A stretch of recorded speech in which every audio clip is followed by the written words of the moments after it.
কি করে তাকে বুঝাই আমি? কি দেখো, চেনা চেনা লাগে?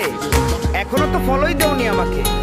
একবার ফলোটা দিয়ে দেখো, শুধু মোবাইলে।